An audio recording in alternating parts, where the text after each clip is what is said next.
Hello everyone. आप सभी का हमारे यूट्यूब चैनल एसएससी जी के हब में स्वागत है। बच्चों, मैं उदय शंकर और आज की इस वीडियो सेशन में हम लोग बात करेंगे भारतीय राष्ट्रीय आंदोलन पर। भारतीय राष्ट्रीय आंदोलन का आज का हमारा ये तीसरा क्लास होगा। टॉपिक पर जाने से पहले हम एक चीज को क्लियर कर देना चाहते हैं, वो ये है कि जीएस से संबंधित, जीके से संबंधित बात को हम लोग ये जो करंट जो चैनल है जिसका अभी मैंने चर्चा किया है एसएससी जी के हब, एसएससी जी के हब पर देखेंगे। ठीक है ना। जो जीके से संबंधित जो भी बातें हैं उसका हम लोग बात करेंगे एसएससी जी के हब नामक चैनल पर। और यदि आपको इंग्लिश के बारे में जानकारी लेना है, इंग्लिश के वीडियोस को देखना है, तो इसके लिए हमारा जो पहले का चैनल है यूएस वर्चुअल कैंपस, आपको इस पर जाना होगा। तो बहुत सिंपल बात है कि जीके की बातें होंगी इस चैनल पर और इंग्लिश की बात होगी यूएस वर्चुअल कैंपस पर। तो चलिए अब हम लोग अपने टॉपिक की ओर मूव करते हैं। तो आज का हमारा जो टॉपिक है जिस पर आज हम लोग बात करेंगे वो होगा कांग्रेस का इतिहास। देखिए, पूरे भारतीय राष्ट्रीय आंदोलन में कांग्रेस की भूमिका अत्यंत महत्वपूर्ण रही है।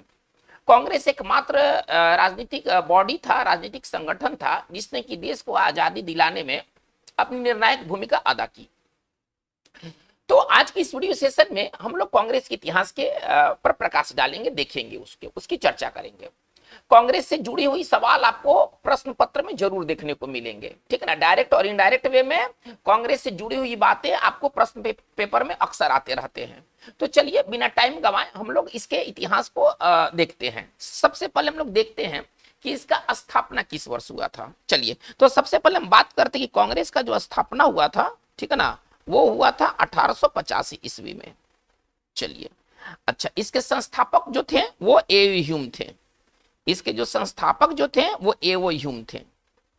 चलिए, तो साल बहुत इंपॉर्टेंट है, कई बार एग्जाम्स में पूछा गया है कि कांग्रेस की, भारतीय राष्ट्रीय कांग्रेस जिसको हम लोग शॉर्ट में आईएनसी के नाम से जानते हैं, है ना, इंडियन नेशनल कांग्रेस। इस वीडियो सेशन में हम लोग बार बार आईएनसी की चर्चा करेंगे तो आप उसे भारतीय राष्ट्रीय कांग्रेस समझे। तो चलिए, इसका स्थापना जो हुआ था 1885 में हुआ था और जो संस्थापक थे वो एवो ह्यूम थे। एवो ह्यूम पेशे से क्या थे, तो ये एक रिटायर्ड सिविल सर्वेंट थे और इनका मुख्य पहचान ऑर्निथोलॉजिस्ट के तौर पर भी था, मतलब पक्षी विशेषज्ञ। ठीक है ना। एक तो ये रिटायर्ड सिविल सर्वेंट थे, आप ऐसे समझिए। ये क्या थे, ये पेशे से क्या थे, तो रिटायर ये सिविल सर्वेंट थे। ठीक है ना। और इनका एक और पहचान था ना कि ये पक्षी के आप वैज्ञानिक कह लीजिए, ऑर्निथोलॉजिस्ट थे ये। और इनका जो दूसरा पहचान था वो था ऑर्निथोलॉजिस्ट। चलिए, ये वो ह्यूम के बारे में मैं बात कर रहा हूं। चलिए, अब इसका जो प्रथम जो इसका जो अधिवेशन हुआ था वो कब हुआ था, तो 1885 में इसका स्थापना हुआ था। और इसका जो प्रथम अधिवेशन जो हुआ था, ठीक है ना, जो प्रथम अधिवेशन हुआ था आईएनसी का, भारतीय राष्ट्रीय कांग्रेस का, ये 1885 में हुआ था। जगह का नाम था मुंबई, जगह का नाम था मुंबई। ठीक है ना। और इस समय के जो वायसराय थे, है ना, भारत में जो इस समय के जो वायसराय थे, जिसके समय में मतलब कि भारतीय राष्ट्रीय कांग्रेस का स्थापना हुआ था, वो थे लॉर्ड डफरिन, वो थे लॉर्ड डफरिन। चलिए, ये तो पहली वर्ष के बारे में बात हो गई कि इसका जो प्रथम जो अधिवेशन था 1885 ईस्वी में मुंबई में हुआ, जिसमें कि टोटल 72 लोगों ने भाग लिया था। चलिए, देखिए, भारतीय राष्ट्रीय कांग्रेस जो नाम है, ये नाम देने वाले थे दादा भाई नौरोजी। इस बॉडी को, इस राजनीतिक संगठन को भारतीय राष्ट्रीय कांग्रेस का नाम किसने दिया, तो बहुत इंपॉर्टेंट बात है कि भारतीय राष्ट्रीय कांग्रेस का जो नामकरण हुआ था वो दादा भाई नौरोजी द्वारा हुआ था। चलिए, बहुत इंपॉर्टेंट बात है। चलिए, पॉइंट नंबर 2 में हम लोग आते हैं, है ना। दादा भाई नौरोजी, दादा भाई नौरोजी ने, ठीक है ना, चलिए, है ना, इसको मतलब कि आईएनसी, है ना, इंडियन नेशनल कांग्रेस का नाम सुझाया था, नाम सुझाया था। चलिए, हम लोग बात को देखते हैं कि बाकी के अधिवेशन में, कौन कौन अधिवेशन में क्या क्या घटनाएं घटित हुई, क्या क्या डिसीजन से लिए गए। चलिए, इसके बारे में थोड़ा सा देखते हैं। पॉइंट नंबर 3, देखिए, जो भारतीय राष्ट्रीय कांग्रेस के जो प्रथम जो मुस्लिम अध्यक्ष थे वो थे बदरुद्दीन तैयब जी। चलिए, तो आईएनसी, आप इसको भारतीय राष्ट्रीय कांग्रेस समझे, का, है ना, प्रथम, ठीक है ना, मुस्लिम, प्रथम मुस्लिम जो अध्यक्ष बने थे वो कौन थे, तो वो थे बदरुद्दीन तैयब जी, वो थे बदरुद्दीन तैयब जी। चलिए हम लोग बात को हम लोग आगे देखते हैं, तैयब जी है। चलिए देखिए भारतीय राष्ट्रीय कांग्रेस, पॉइंट नंबर 4, सॉरी, अब हम लोग पॉइंट नंबर 4 की ओर हैं। देखिए भारतीय राष्ट्रीय कांग्रेस का प्रथम यूरोपियन या प्रथम अंग्रेज अध्यक्ष कौन थे? तो चलिए जॉर्ज यूले, ये बहुत इंपॉर्टेंट बात है, जॉर्ज यूले, ठीक है ना। चलिए है ना, ये प्रथम अंग्रेज थे, प्रथम अंग्रेज थे भारतीय राष्ट्रीय कांग्रेस की अध्यक्षता करने वाले, आईएनसी की अध्यक्षता करने वाले ये प्रथम, ठीक है ना, अंग्रेज अध्यक्ष थे। चलिए चलिए एक बात यहाँ इंपॉर्टेंट है, साल को भी देखना है और उस जगह के अधिवेशन को भी देखना है। देखिए भारतीय राष्ट्रीय कांग्रेस का प्रथम जो मुस्लिम जो अध्यक्ष बने थे, ये बदरुद्दीन तैयब जी बने थे। ये 1887 के अधिवेशन में बने थे। ये 1887 के अधिवेशन में जो तीसरा अधिवेशन हुआ था वो, उसमें वो मतलब कि वो अध्यक्षता किए थे, ठीक है ना, बदरुद्दीन तैयब जी। और ये मद्रास में, ये जो सम्मेलन, ये जो अधिवेशन हुआ था, ये मद्रास में अधिवेशन हुआ था। जॉर्ज यूले है ना, किस अधिवेशन में ये इन्होंने अध्यक्षता की थी? तो इन्होंने 1888, चलिए चौथे अधिवेशन, 85 में पहला, 86 में दूसरा, 87 में तीसरा अधिवेशन और 88 में चौथा अधिवेशन, इलाहाबाद अधिवेशन, जिसको आज के समय में हम प्रयागराज कहते हैं। तो इलाहाबाद अधिवेशन में इन्होंने अध्यक्षता की थी। चलिए अब हम बात को हम लोग आगे लेके चलते हैं। देखिए ये जॉर्ज यूले के अलावा, जॉर्ज यूले के अलावा दो और मतलब कुछ 3 और ले लेते हैं। 3 और अंग्रेज थे जिन्होंने कांग्रेस की अध्यक्षता की थी। चलिए उसमें पहला नाम जो है अन्य अंग्रेज, चलिए टॉपिक लेते हैं अन्य अंग्रेज, ठीक है ना, जिन्होंने ठीक है ना कांग्रेस की अध्यक्षता की, कांग्रेस की अध्यक्षता की। तो वो कौन कौन है भाई, थोड़ा सा उसको देख लेते हैं। अध्यक्षता की तो उसमें था, एक नाम था विलियम वेडनबर्ग। चलिए एक नाम था विलियम वेडनबर्ग, जिन्होंने कांग्रेस की अध्यक्षता की 2 बार, इन्होंने 2 बार अध्यक्षता की। इसके बाद जो दूसरा नाम है वो है अल्फ्रेड वेब, है ना, एक दूसरा नाम है अंग्रेज का अल्फ्रेड वेब, ये बहुत इंपॉर्टेंट है। और जो तीसरा नाम है ना, वो है हेनरी कॉटन, हेनरी कॉटन। तो चलिए ये 4 अंग्रेज अभी तक, ठीक है ना, ये 1885 से लेकर के 1947 तक के इतिहास में, ठीक है ना, ये 4 अंग्रेज थे जिन्होंने कांग्रेस की अध्यक्षता की। एक बार नाम को फिर से रिवाइज कर लिया जाए। पहला नाम था जॉर्ज यूले का, जॉर्ज यूले पहले ये अंग्रेज थे। सवाल ऐसे भी आता है कि पहले यूरोपियन कौन थे, अंग्रेज का ये यूरोपियन का ये बात सेम है। तो पहले यूरोपियन या पहले अंग्रेज जॉर्ज यूले थे जिन्होंने भारतीय राष्ट्रीय कांग्रेस की अध्यक्षता की, ठीक है ना। चलिए इन्होंने अध्यक्षता की थी 1888 के इलाहाबाद अधिवेशन की। चलिए और जॉर्ज यूले के अलावा और कौन से थे अंग्रेज का ये, यूरोपियन का ये, जिन्होंने कांग्रेस की अध्यक्षता की? तो एक नाम है विलियम वेडनबर्ग, इन्होंने अध्यक्षता 2 बार की है। अल्फ्रेड वेब ने 1 बार अध्यक्षता की और हेनरी कॉटन ने 1 बार अध्यक्षता की। चलिए अब हम आते हैं महिला कि कौन कौन सी महिला है ना कांग्रेस की अध्यक्षता की। तो इसमें केवल 3 महिलाएं हैं जिन्होंने इस पूरे पीरियड के दौरान 1885 से लेकर के और 1947 तक के जो बीच में जो भी अधिवेशन हुए, उसमें केवल 3 महिलाओं ने अध्यक्ष पद को सुशोभित किया। चलिए अब हम लोग बात करते हैं वुमेन के बारे में। चलिए तो देखिए सबसे पहली जो महिला थी, है ना, जिन्होंने भारतीय राष्ट्रीय कांग्रेस की अध्यक्षता की, वो थी एनी बेसेंट, 1917। चलिए तो सबसे पहले हम लोग नाम लेते हैं एनी बेसेंट का। सबसे पहले हम लोग देखते हैं एनी बेसेंट के बारे में, ठीक है ना। चलिए तो एनी बेसेंट माना पहली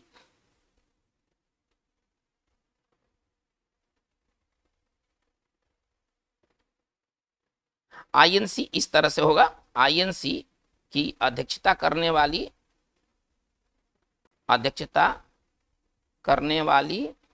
है ना पहली महिला थी, उनका नाम था एनी बेसेंट, उनका नाम था एनी बेसेंट। ये आयरिश महिला थी जो भारत में थियोसॉफिकल सोसाइटी के प्रचार प्रसार के लिए आई थी, ठीक है ना। चलिए फिर इन्होंने भारतीय राष्ट्रीय आंदोलन में इन्होंने भाग लिया था। तो एनी बेसेंट प्रथम महिला थी, प्रथम भारतीय महिला, चूंकि आयरिश, अभी मैंने कहा कि जो एनी बेसेंट थी वो आयरिश लेडी थी, आयरलैंड की महिला थी, ठीक है ना। चलिए प्रथम भारतीय महिला है ना, आईएनसी की अध्यक्षता करने वाली, आईएनसी की अध्यक्षता करने वाली, वार्षिक अध्यक्षता, ठीक है ना, अध्यक्षता करने वाली।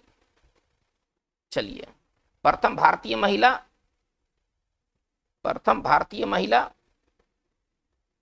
तो ये जो थी उनका नाम था है ना सरोजनी नायडू, इनका नाम था सरोजनी नायडू।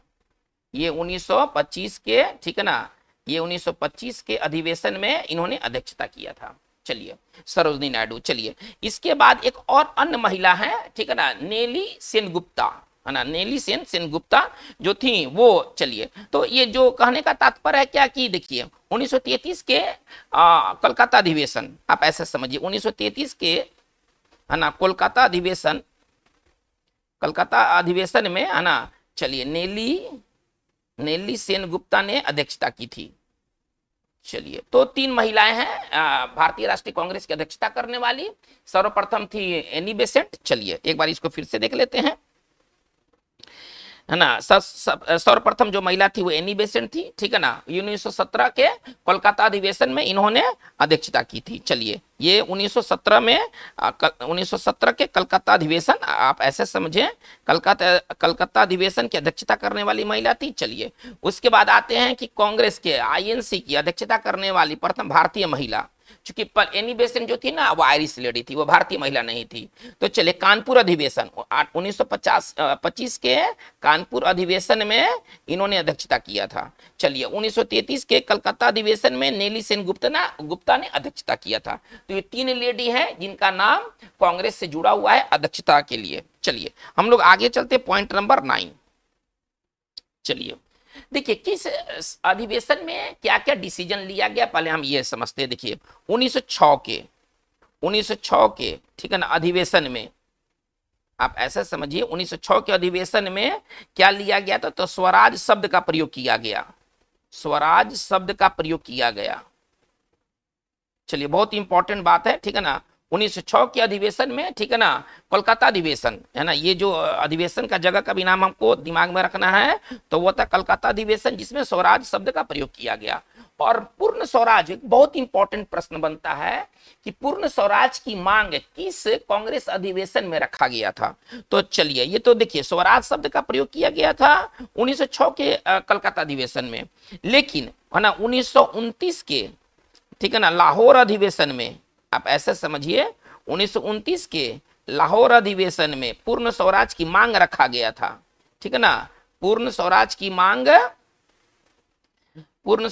मांग रखा गया था लाहौर के 1929 के अधिवेशन में। चलिए, अब हम आते हैं कि गांधी जी सर्वप्रथम किस अधिवेशन में भाग लिए थे। चलिए, गांधी जी से जुड़ी हुई बातें, है ना, हर बात इंपॉर्टेंट है।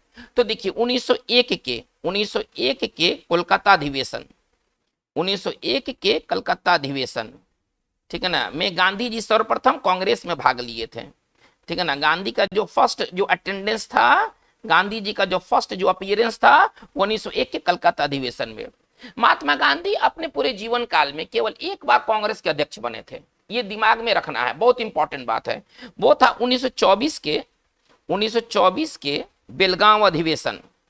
चलिए, बेलगांव अधिवेशन में, ठीक है ना, गांधी जी पहली और अंतिम बार, इसको समझ लीजिए कि पहली बार और अंतिम बार, केवल एक बार ये कांग्रेस अध्यक्ष पद पर सुशोभित हो चुके हैं, और वो 1924 का बेलगांव अधिवेशन था, ठीक है ना।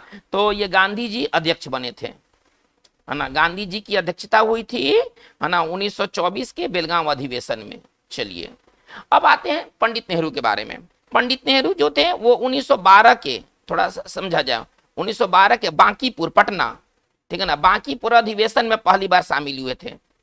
बांकीपुर अधिवेशन में पंडित नेहरू पहली बार शामिल हुए थे, ठीक है ना।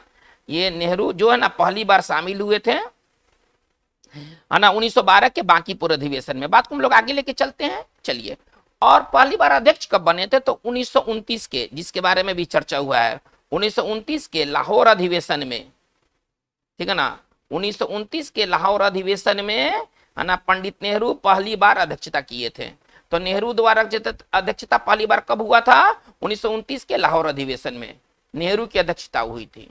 चलिए, अब इसके बाद एक और नाम ले लिया जाए, है ना, मोहम्मद अली जिन्ना, ठीक है ना। चलिए, 1913 के कराची अधिवेशन में, ठीक है ना, 1913 की, सब आईएनसी का अधिवेशन है, ये दिमाग में रखना है, ये मुस्लिम लीग की अधिवेशन नहीं है, ये आईएनसी का, भारतीय राष्ट्रीय कांग्रेस का अधिवेशन है, ठीक है ना।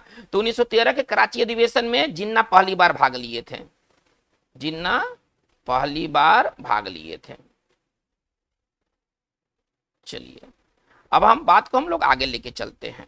हमारा पॉइंट जो होगा इस बार वो 11 होगा। ये तो व्यक्ति हो गए। गांधी जी सबसे पहले 1901 के कोलकाता अधिवेशन में भाग लिए थे और अध्यक्ष कब बने थे? 1924 के बेलगांव अधिवेशन में बने थे। ठीक है।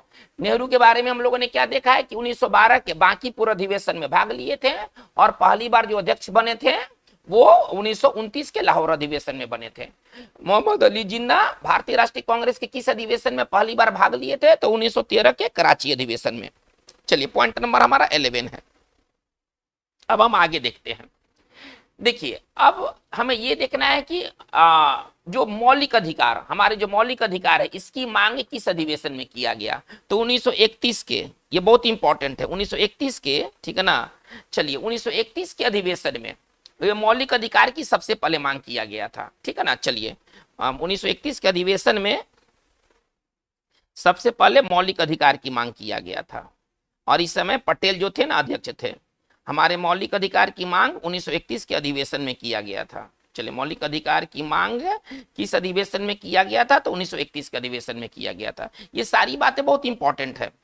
ठीक है ना। ये सारी बातें बहुत इंपॉर्टेंट है और ये जो अधिवेशन था ये कराची अधिवेशन था। 1931 के किस अधिवेशन में? इसका जगह का नाम था कराची अधिवेशन में। चलिए हम लोग बात को हम लोग आगे देखते हैं। देखिए पॉइंट नंबर 12 में हम लोग हैं। कांग्रेस के अधिवेशन में सबसे पहले 1896 के अधिवेशन में जन गण मन सॉरी वंदे मातरम गाया गया। चलिए वंदे मातरम सबसे पहले किस अधिवेशन में गाया गया? तो वंदे मातरम कांग्रेस के मंच पर सबसे पहले गाया गया था 1896 के कोलकाता अधिवेशन में। चलिए ये चूंकि ये बंकिम चंद्र चटर्जी द्वारा लिखा गया था, याद रखना बहुत आसान है। बंकिम चंद्र चटर्जी एक बंगाली थे। ठीक है ना। तो अतः कलकत्ता अधिवेशन में सबसे पहली बार, ठीक है ना, वंदे मातरम गाया गया था। जन गण मन, ठीक है ना।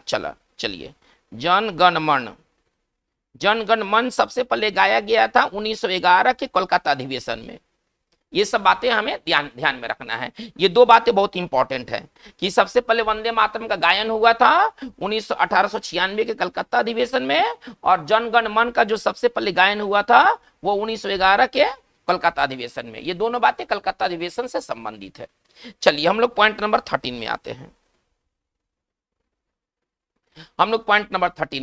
देखिए अब आते हैं कि कांग्रेस का प्रथम विघटन है ना, प्रथम किस अधिवेशन में टूट गया था कांग्रेस? नरम दल और गरम दल के बीच जो सबसे पहले बंटवारा हुआ था 1907 के सूरत अधिवेशन में। चलिए तो 1907 के सूरत अधिवेशन में, ठीक है ना, 1907 के सूरत अधिवेशन में आप ऐसे समझिए है ना, कांग्रेस का विघटन हुआ था। किस तौर पर? तो गरम दल नरम दल में ये टूट गया था। ठीक है ना। कांग्रेस का टूटना या कांग्रेस का विघटन समझ लीजिए।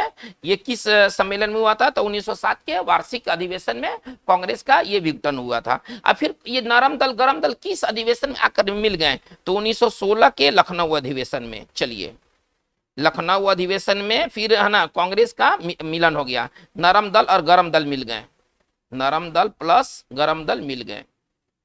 गरम दल का मिलना किस अधिवेशन में हुआ था? तो वो हुआ था 1916 के लखनऊ अधिवेशन में। चलिए हम लोग बात को आगे बढ़ाते हैं। ये पॉइंट नंबर हमारा 13 था। पॉइंट नंबर 14 की ओर देखते हैं।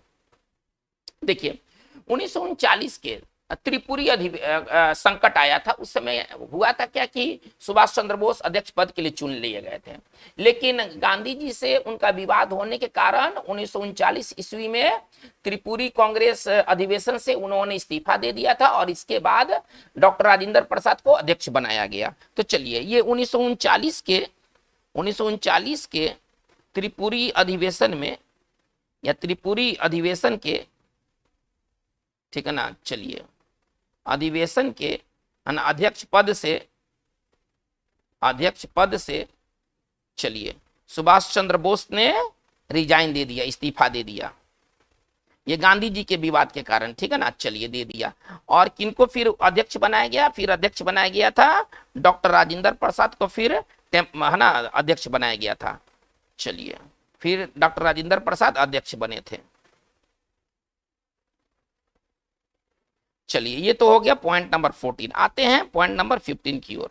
चलिए किस वार्षिक अधिवेशन में, कांग्रेस के किस वार्षिक अधिवेशन में बंगाल विभाजन हुआ था? बंगाल विभाजन हमारे भारतीय राष्ट्रीय आंदोलन का समझिए कि एक बहुत बड़ा ब्रेक थ्रू था, एक बहुत बड़ा ये मोड़ था, ठीक है ना। और 1905 के कांग्रेस अधिवेशन में है ना पहली बार विदेशी वस्तुओं के बहिष्कार का समर्थन किया गया था, बहुत इंपॉर्टेंट है।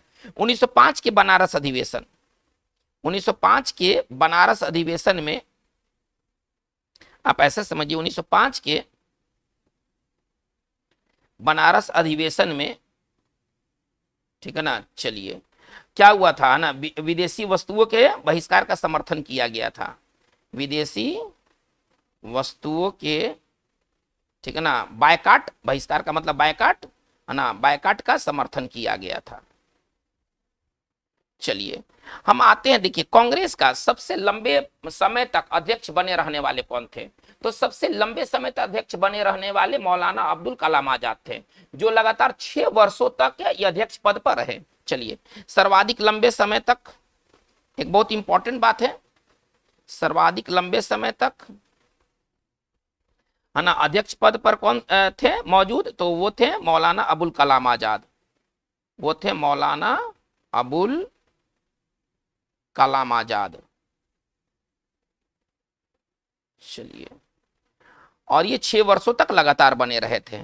चलिए देखिए कांग्रेस का एक ही अधिवेशन हुआ है जिसको हम लोग ग्रामीण अधिवेशन के नाम से जानते हैं, बाकी सारे शहरों में होते थे, कोलकाता, मुंबई, कानपुर, बांकीपुर मीन्स पटना, लखनऊ कह लीजिए, भारत के तमाम शहरों में जो भी मेजर सिटीज हैं उनमें उनके अधिवेशन होते थे। लेकिन केवल एक ही अधिवेशन, फैजपुर अधिवेशन है ना, 1937 के फैजपुर अधिवेशन को है ना ग्रामीण अधिवेशन के नाम से जाना जाता है। चलिए तो 1937 के है ना फैजपुर, है ना, ठीक है ना, फैजपुर अधिवेशन, फैजपुर अधिवेशन, ठीक है ना, ये कौन सा अधिवेशन था? तो ये ग्रामीण अधिवेशन था, ठीक है ना, इसको ग्रामीण अधिवेशन के नाम से जाना जाता है। केवल एक ही बार गांव में, मतलब आप ऐसा समझिए मोटे तौर पर, तो केवल एक ही बार किसी गांव में भारतीय राष्ट्रीय कांग्रेस का अधिवेशन हुआ था, और वो हुआ था 1937 के फैजपुर अधिवेशन में। एक बहुत इंपॉर्टेंट सवाल ये उठता है कि भारत की आजादी के समय भारतीय राष्ट्रीय कांग्रेस के अध्यक्ष कौन थे? तो वो थे जेबी कृपलानी। चलिए आजादी के समय, देश के आजादी के समय, ठीक है ना, चलिए देश के आजादी के समय, चलिए कांग्रेस का अध्यक्ष कौन था? तो कांग्रेस के अध्यक्ष जो थे वो थे जेबी कृपलानी, वो थे जेबी कृपलानी। चलिए हम लोग बात को हम लोग आगे देखते हैं। चलिए अब हम लोग ये देखेंगे कि कांग्रेस से जुड़ी हुई किस स्टेटमेंट को किसने दिया था। कुछ लोगों ने बहुत कड़वी बात कही थी कांग्रेस को लेकर के, ठीक है ना। चलिए तो सबसे पहले हम लोग देखते हैं, इसमें कुछ थियरी दिया गया था। सबसे पहले दिया गया था कांग्रेस की स्थापना से संबंधित सबसे पहला और जो चर्चित थियरी है वह सेफ्टी भाल्व।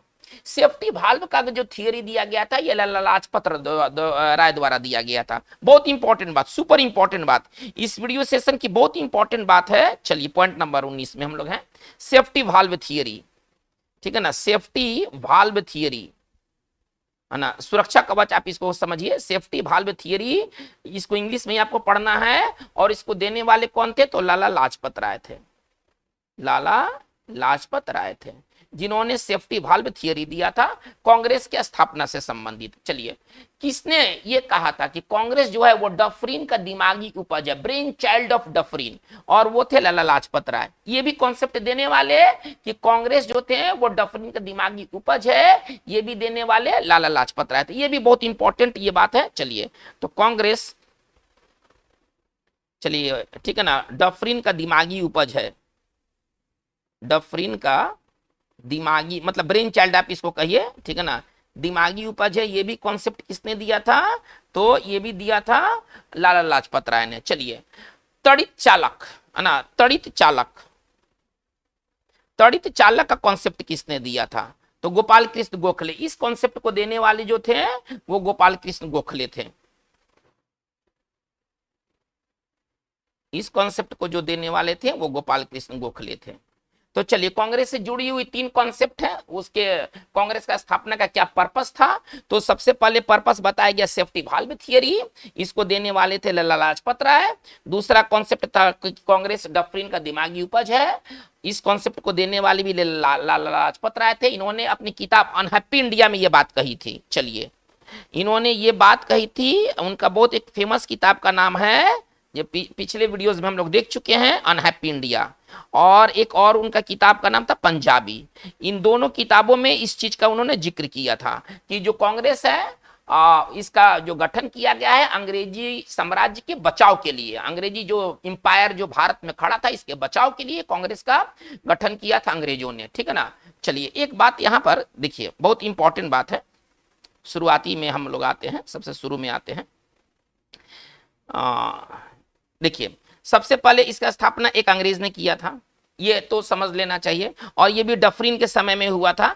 तो इस बात के आधार पर यह कहा गया कि जो कांग्रेस का जो स्थापना हुआ है वो अंग्रेजी राज्य के बचाव के लिए हुआ है। चलिए, दूसरा है कि कांग्रेस डफरिन का दिमागी उपज है, ये भी कॉन्सेप्ट लाला लाजपत राय ने दिया था। और एक तड़ित चालक, जैसे तड़ित चालक किसी को कैसे बचा लेता है, ठीक है ना, किसी लैंड को बचा लेता है, बिल्डिंग्स को बचा लेता है, तो उसका कॉन्सेप्ट गोपाल कृष्ण गोखले ने दिया था। चलिए, अब हम लोग कुछ फेमस स्टेटमेंट देखते हैं कांग्रेस से रिलेटेड, ठीक है ना, कुछ फेमस स्टेटमेंट देखते हैं। चलिए, कि किस व्यक्ति ने कांग्रेस के बारे में क्या क्या बात कहा, ठीक है ना। चलिए, कुछ कड़वी बात कही गई है कांग्रेस के बारे में। चलिए, कांग्रेस के बारे में सबसे इंपॉर्टेंट बात है कि कांग्रेस जो है वो बुलबुले से खेल रही है, इस बात को कहने वाले थे बिपिन चंद्र पाल, ठीक है ना। कांग्रेस जो है ना बुलबुले से खेल रही है, बहुत इंपॉर्टेंट बात है, कांग्रेस बुलबुले से खेल रही है, कांग्रेस बुलबुले से खेल रही है, बात कहे थे, ठीक है ना, बिपिन चंद्र पाल ने, बिपिन चंद्र पाल ने। एक बहुत ही कड़वी बात कही गई थी अरविंद घोष द्वारा कि कांग्रेस जो है ना भिक्षुकों का, बेगर्स का संगठन है ना, कांग्रेस जो है ना वो बेगर्स का संगठन है। चलिए, कांग्रेस भिक्षुकों मतलब बेगर्स, भिखमंगे, भिक्षुकों का संगठन है। चलिए, और इसको कहा गया था अरविंद घोष द्वारा, और इसको कहा गया था अरविंद घोष द्वारा। चलिए, हम लोग आते हैं 22 में, पॉइंट नंबर 22 में। चलिए, कांग्रेस के लोग पद के लालची हैं, ठीक है ना, ये उस समय बात कहे थे बंकिम चंद्र चटर्जी ने। कांग्रेस के लोग पद के लालची हैं, और ये बात कही गई थी, ठीक है ना, बंकिम चंद्र चटर्जी द्वारा। चलिए, हम लोग बात को कुछ और देख लेते हैं, पॉइंट नंबर है 23। चलिए, कांग्रेस अपनी मौत की घड़ियां गिन रही है, बहुत ही फेमस लाइन था, और मेरी चाहत है कि भारत में रहते हुए मैं इसके शांतिपूर्ण मरने में मदद करूं। मतलब इतना बड़ा तो लाइन नहीं एग्जाम्स में देता है। हाँ, कांग्रेस अपनी मौत की घड़ियां गिन रही है, बस आप लाइन को आप ऐसे आगे समझ सकते हैं कि मेरी मतलब बहुत अभिलाषा है, मेरी अंतिम इच्छा है, बहुत प्रबल इच्छा है कि मैं भारत में रह करके और इसके मरने में, मतलब शांतिपूर्ण मरने में मदद करूं। इस बात को कहा था लॉर्ड कर्जन ने, बहुत इंपॉर्टेंट बात है। चलिए, कांग्रेस अपने मौत की घड़ियां गिन रहा है, मौत की घड़ियां, ठीक है ना, गिन रहा है। चलिए, और ये लाइन बहुत बड़ा लाइन है, बस इतना काफी है समझने के लिए, और इसको कहा गया था लॉर्ड कर्जन द्वारा, और इसको कहा गया था लॉर्ड कर्जन द्वारा। देखिए, कांग्रेस से जुड़ी एक बात बहुत इंपॉर्टेंट बात है कि कांग्रेस का जो अधिवेशन होता था ना, एक्चुअली वो 3 दिन तक होता था, आज भी यूजुअली 3 दिन तक ही होता है, दिसंबर महीने के लास्ट में ये 3 दिनों तक शुरू से ही इसका प्रथा है कि कांग्रेस का जो अधिवेशन है, वार्षिक अधिवेशन होता है, वो दिसंबर के लास्ट वीक में ये होता है, ठीक है ना। और ये 3 दिनों तक चलता था पहले, अभी के बारे में कुछ कहा नहीं जा सकता है, तो पहले 3 दिनों तक चलता था। तो किसने कहा था कि कांग्रेस का जो वार्षिक अधिवेशन है 3 दिन का तमाशा है, इसके कांग्रेस का अधिवेशन को 3 दिन का तमाशा कहा गया था अश्वनी कुमार दत्त द्वारा। चलिए, कांग्रेस अधिवेशन,